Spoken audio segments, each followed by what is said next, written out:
Today our lecture about menopause. Dr. Walid Abdullah, Assistant Professor Obstetric and Gynecology. Woman during her life faces many stages. The first stage is called reproductive life, which starts from menstruation or start of the period to perimenopausal, where the period start to be irregular. In this phase, the patient has regular cycle, can conceive and get a baby. When she started her period to be irregular, every 2 months, every 3 months,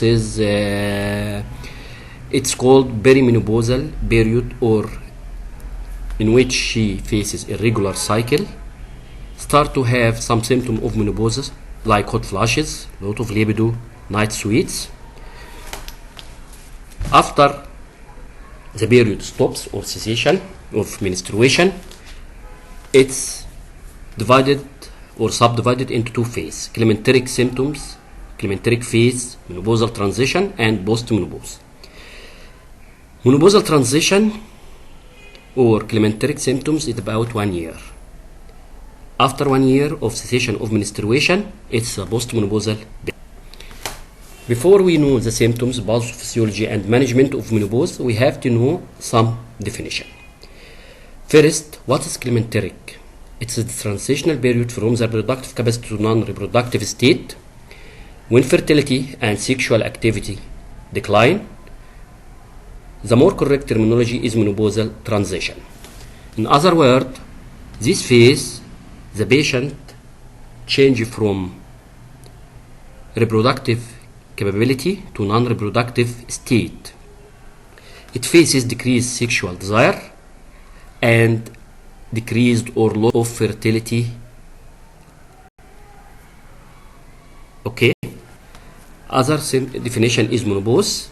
It's permanent cessation of menstruation as a result of ovarian follicle inactivity. It's after 1 year of cessation of the last menstrual period. It occurs after climacteric. Average age of menopause is 50 years, with a range of 43 or 42 to 55 years. Some patient faces what's called premature menopause or premature ovarian failure, in which the patient faces cessation of menstruation before the age of 40 and is associated after lab work with increased FSH. There are many etiology for this case or this state. Most common is idiopathic, constitutional, viral infection, autoimmune disease, as a result of chemotherapy, as a result of bilateral oophorectomy. Whatever the case, we have to be sure that premature ovarian failure is a combination of cessation of menstruation before the age of 40 with elevated FSH above its normal level in reproductive age. Pathophysiology of menopause, it's all about ovaries and estrogen. As we know, during normal reproductive life, hypothalamus, anterior pituitary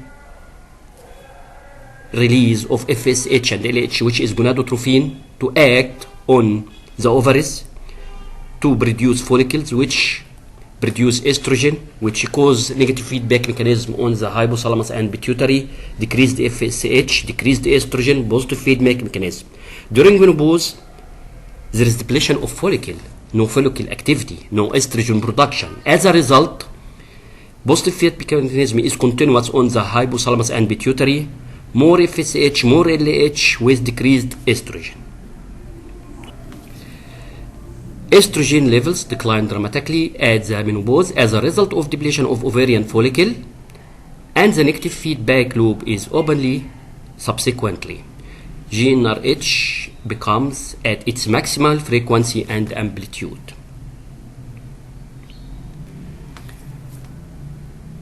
On the other hand, ovarian stroma continue to produce small amounts of androgen in the form of androstenedione and testosterone, which is converted to in the peripheral fat to estrone, which is E1. The main postmenopausal.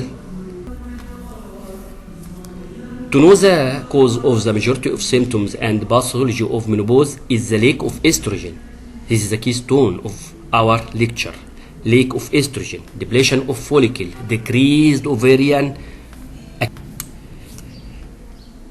Menopausal woman faces a lot of symptoms, about 34 menopause symptoms, but the most common symptoms are cyclic changes from regular cycle to irregular cycle to loss of cycle to amenorrheic, hot flashes, tiredness, poor sleep, loss of libido, anxiety, loss of memory, concentration, brain fog, dry vagina, discomfort on intercourse or dyspareunia. Management of menopausal symptoms can be non-medical, can be medical in the form of hormonal and non-hormonal treatment, can be alternative therapy, which is slightly better than placebo. Non-medical options include regular low intensity exercise. You have to encourage the patient to do exercise low intensity, not to do something like CrossFit, something like hard gym. It's not useless. Like yoga, meditation, decreased layers of clothing to decrease the sense of hot flashes, weight loss to reduce the risk of osteoporosis, heart disease, turn down central heating in a Western country, in United States of America, where they use central heating because they have cold weather. You have to reduce the temperature, sleep in cooler room, fans, air condition, reduce stress, shell pillows, avoid triggers. Medical options include hormone replacement therapy, which reduce the majority of symptoms, and non-hormone as serotonin selective receptor inhibitor or serotonin non-selective receptors inhibitors. Alternative, which is not better than medical or non-medical options, as St. John worts, isoflavones, black cohosh, food high on phytoestrogen, there is soya pea, red clover, evening primrose oil. Thank you.